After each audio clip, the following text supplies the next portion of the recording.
Hello दोस्तों, आप सभी को मेरा प्यार भरा नमस्कार। मैं Kiran Sharma home science department से आप सभी का स्वागत करती हूं अपने channel home science all in one में। तो हम लोग पिछले वीडियो में कार्बोहाइड्रेट का पार्ट 1 पढ़ रहे थे। आज पार्ट 2 के साथ मैं उपस्थित हुई हूं। तो आज भी कुछ नया चीज़ जानेंगे हम लोग। कार्बोहाइड्रेट के बारे में पिछले वीडियो में जाने थे। कार्बोहाइड्रेट क्या होता है। कार्बोहाइड्रेट जो होता है ऊर्जा का मुख्य स्रोत होता है। इससे कार्बोहाइड्रेट से हमें ऊर्जा प्राप्त होती है। ऊर्जा के बिना मनुष्य किसी भी कार्य को नहीं कर सकता है। इसलिए शरीर में हमारे ऊर्जा की आवश्यकता बहुत ही ज़रूरी होती है। बिना ऊर्जा के हम किसी भी कार्य को नहीं कर सकते हैं। तो आइए आज हम लोग कार्बोज के रासायनिक संगठन के बारे में बात करते हैं। कार्बोज का रासायनिक संगठन कैसे होता है, तो आइए चलिए हम लोग जानते हैं कार्बोज के रासायनिक संगठन के बारे में। तो कार्बोज एक यौगिक है। कार्बोज एक यौगिक है जिसमें कार्बन, हाइड्रोजन, ऑक्सीजन उपस्थित होते हैं। कार्बोज की आधारी रचना इकाई शर्करा होती है, यानी कि इसका जो आधार है वो शर्करा है। जैसा कि आप लोगों ने जब प्रोटीन पढ़ा था तो उसका प्रोटीन का आधारी स्तंभ क्या था, अमीनो अम्ल था। इसी तरह कार्बोज का भी आधारी स्तंभ जो कहा जाता है शर्करा है, क्योंकि कार्बोज का निर्माण शर्करा के बिना असंभव है। तो इसीलिए आइए आगे चलते हैं। शर्करा में कार्बन, हाइड्रोजन तथा ऑक्सीजन उपस्थित होते हैं। तो इसको आप लोग याद रखिएगा, शर्करा में क्या क्या चीज़ें उपस्थित होती हैं, कार्बन, हाइड्रोजन तथा ऑक्सीजन। आइए आगे चलते हैं। 1 ग्राम कार्बोज प्रज्वलित होकर 4 कैलोरी ऊर्जा प्रदान करता है। ये मोस्ट इंपॉर्टेंट है, ये कंपटीशन लेवल में पूछता है कि 1 ग्राम कार्बोज प्रज्वलित होकर कितना ऊर्जा प्रदान करता है, तो 4 कैलोरी ऊर्जा प्रदान करता है। आइए आगे चलते हैं। कार्बोज अणु में शर्करा की एक इकाई होती है, तो उन्हें एक अणुई शर्करा मोनोसैक्राइड कहते हैं। यानी कि शर्करा में जब एक अणु उपस्थित होता है तो उस शर्करा को क्या कहते हैं, मोनोसैक्राइड्स कहते हैं। वो 2 मोनोसैक्राइड्स मिलकर डाइसैक्राइड का निर्माण करते हैं। यानी कि एक अणुई शर्करा मोनोसैक्राइड है, तो एक अणु और प्लस एक अणु मिलकर 2 मोनोसैक्राइड्स मिलकर जब मिलते हैं तो क्या बनाते हैं, डाइसैक्राइड्स बनाते हैं। तो आइए आगे चलते हैं। 3 या 3 से अधिक मोनोसैक्राइड मिलकर पॉलीसैक्राइड का निर्माण करते हैं। यानी कि जब 2 मोनोसैक्राइड्स मिलते हैं तो डाइसैक्राइड का निर्माण होता है, और जब 3 या 3 से अधिक मोनोसैक्राइड मिलते हैं तो क्या बनता है, पॉलीसैक्राइड का निर्माण होता है। ठीक, तो आइए हम लोग पॉलीसैक्राइड के अंतर्गत क्या क्या आते हैं इसको हम लोग जानते हैं। स्टार्च आता है, ग्लाइकोजन आता है, सेलुलोज आता है, हेमीसोल्यूलोज आता है, पैक्टिन आता है। स्टार्च जो होता है पौधों में उपस्थित होता है। जब पौधे कार्बोहाइड्रेट का निर्माण कर लेते हैं तो उनमें कार्बोज जो होता है स्टार्च के रूप में उपस्थित रहता है वहाँ पे। ग्लाइकोजन जो होता है, ग्लाइकोजन जो होता है ये मिश्रित रूप में भोज्य पदार्थों में उपस्थित रहता है। सेलुलोज जो होता है ये भोज्य पदार्थों में रेशों के रूप में उपस्थित रहता है। हेमीसेलुलोज जो होता है ये फलों के छिलके में उपस्थित होता है, और पैक्टिन भी फलों में उपस्थित होता है। तो मुझे उम्मीद है आप लोगों को समझ में आ गया होगा। तो ये सारी चीज़ें आप लोग को याद करने वाली है। आगे मैं इन सब चीज़ों के बारे में बहुत ही विस्तार से बताऊंगी। तो आइए आगे चलते हैं। कार्बोज का वर्गीकरण।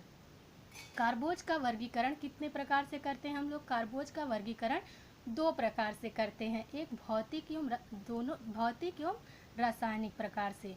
तो आइए हम लोग भौतिक एवं रासायनिक प्रकार से कैसे वर्गीकरण करते हैं ये भी जान लेते हैं।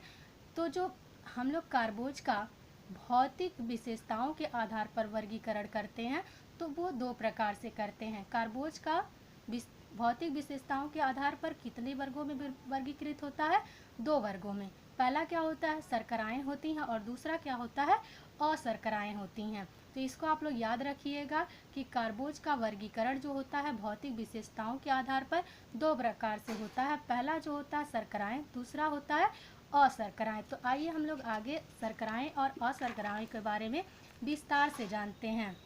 या तो पहले तो रासायनिक विशेषताओं के आधार पर कार्बोज का वर्गीकरण कैसे करते हैं। अभी तो आप लोगों ने जाना भौतिक विशेषताओं के आधार पर जो होता है कार्बोज का वर्गीकरण 2 प्रकार से होता है, पहला शर्कराएं और दूसरा अशर्कराएं।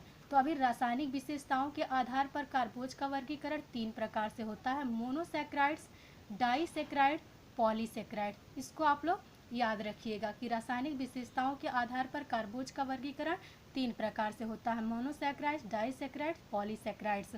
आइए हम लोग भौतिक आधार पर शर्करा के गुण को जानते हैं। भौतिक आधार पर शर्करा का गुण क्या होता है, ये स्वाद में मीठे होते हैं, यानी कि फलों में पाए जाते हैं।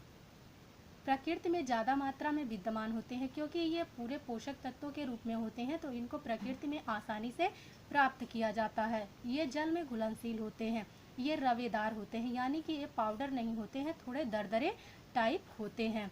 तो आइए हम लोग शर्कराएं प्राप्ति के साधन जान लेते हैं कि शर्करा हमें कहाँ से प्राप्त होती हैं। तो इसको भी हम लोग जान लेते हैं, शर्करा हमें कहाँ से प्राप्त होती हैं। फल से प्राप्त होती हैं, सब्जियां, शहद, गुड़, शक्कर आदि से प्राप्त होती हैं। जैसा कि आप लोगों ने देखा है कि भौतिक आधार पर शर्कराएं जो होती हैं स्वाद में मीठी होती हैं। स्वाद में मीठी यानी कि शहद, गुड़, शक्कर आदि इसमें जरूर आते हैं। आइए हम लोग भौतिक विशेषताओं के आधार पर अशर्कराएं के गुण के जानते हैं। अशर्कराएं की गुण क्या होती हैं, इनको भी जानते हैं हम लोग भौतिक विशेषता के आधार पर। ये पाउडर रूप में होते हैं। पाउडर यानी कि जो ये होता है, शर्कराएं जो होती हैं वे रवे के रूप में उपस्थित होती हैं, लेकिन अशर्कराएं जो होती हैं पाउडर के रूप में होती हैं, स्वाद रहित होती हैं। जैसा कि आप लोग ये शर्कराएं का उल्टा कर सकती है। शर्कराओं में क्या होता है, वो जो स्वाद में मीठे होते हैं, लेकिन अशर्कराएं जो होती हैं स्वाद बिल्कुल भी इनमें नहीं होता। ये जल में अघुलनशील होते हैं और शर्कराएं जल में घुलनशील होती हैं। और शर्कराओं का सूत्र होता है, अशर्कराएं का सूत्र है, इसको याद रखिएगा आप लोग, एक बार ध्यान दीजिएगा। C6H10 वो 5 कोष्ठक में N होता है। तो अशर्कराएं प्राप्ति के साधन, अशर्कराएं प्राप्ति के साधन क्या क्या होते हैं, इसको भी हम लोग जान लेते हैं। अशर्कराएं को प्राप्ति के साधन क्या होते हैं, ये पेड़ पौधे से प्राप्त होते हैं। फल, जड़, बीज, तने में उपस्थित रहते हैं। अनाज, दाल के छिलके में पाए जाते हैं और फल सब्जियों के छिलके तथा भीतरी भाग में भी पाए जाते हैं। एक बार और देख लीजिए, ये पेड़ पौधे में प्राप्त होते हैं, पेड़ पौधे से प्राप्त होते हैं अशर्कराएं। ये फल, जड़, बीज, तने में उपस्थित रहते हैं, यानी कि कार्बोहाइड्रेट के रूप में ये उपस्थित रहते हैं। जैसा कि आप लोग जब कार्बोज का निर्माण होता है तो ये पौधों में कहाँ संग्रहित होते हैं, फल, जड़, बीज में ही संग्रहित होते हैं कार्बोज। अनाज, दाल के छिलके में पाए जाते हैं और फल सब्जियों के छिलके में भी पाए जाते हैं और उनके भीतरी भाग में भी अशर्कराएं पाई जाती हैं। तो उम्मीद है आप लोगों को अच्छा लग रहा होगा, समझ में आ रहा होगा। तो आप लोग इसको समझते जाइए और नोट्स भी बनाते जाइए। ये नोट्स आप लोगों के लिए काफ़ी हेल्पफुल होगा। तो आप लोग आइए, रासायनिक विशेषताओं के आधार पर हम लोग ये कार्बोज का वर्गीकरण करते हैं या देखते हैं। रासायनिक आधार के विशेषताओं के आधार पर क्या होते हैं, 3 प्रकार के होते हैं। पहला जो होता है मोनोसैकराइड्स होता है। तो हम लोग मोनोसैकराइड्स के बारे में जान लेते हैं। मोनोसैकराइड्स आखिर होता क्या है। मोनोसैकराइड जो होता है कार्बोज का सबसे सरलतम रूप होता है, यानी कि सबसे सरल रूप। हर जगह ये प्राप्त हो सकता है प्रकृति में आपको, ठीक। मोनोसैकराइड 2 शब्दों से मिलकर बना है। जैसा कि आप लोग पहले मोनो पढ़ रहे हैं, बाद में सैकराइड्स पढ़ रहे हैं, तो इससे पता चल रहा है कि ये 2 शब्दों से मिलकर बना हुआ है, मोनो प्लस सैकराइड्स। मोनो का अर्थ होता है एक, यानी कि आप लोग ये पहले भी पढ़ चुके हैं। मोनोसैकराइड जो होता है एक अणु ही होता है। तो मोनो का अर्थ होता है एक और सैकराइड का अर्थ होता है शर्करा, यानी कि एक अणु वाला शर्करा है मोनोसैकराइड्स, ठीक। यूँ कह सकते हैं कि मोनोसैकराइड में शर्करा का एक ही अणु होता है, ठीक। पाचन क्रिया के बाद सभी कार्बोज शर्करा के सरलतम रूप में बदल जाते हैं, यानी कि जब हम कार्बोज लेते हैं और जब पाचन होता है हमारे शरीर में कार्बोज का, तो वो अपने सरलतम रूप में बदल जाते हैं शर्करा के रूप में। मोनोसैकराइड पोषण के दृष्टि से बहुत उपयोगी होते हैं। क्यों ना होंगे, क्योंकि ये प्रकृति में पाए जाते हैं, सभी प्रकार के सब्जियों में पाए जाते हैं, फल में पाए जाते हैं। तो ये पोषक तत्वों की दृष्टि से काफ़ी उपयोगी होते हैं। तो आइए हम लोग आगे चलते हैं, मोनोसैकराइड के बारे में जानते हैं।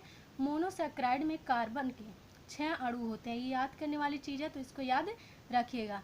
6 अणु होने के नाते मोनोसैकराइड्स को क्या कहते हैं, हेक्सोसेज कहते हैं, हेक्सोसेज कहते हैं। ये भी याद करने वाली चीज़ है। तो आइए हम लोग मोनोसैकराइड के वर्गीकरण के बारे में बात करते हैं कि मोनोसैकराइड को कैसे वर्गीकृत किया जा सकता है, कितने भागों में वर्गीकृत किया जा सकता है।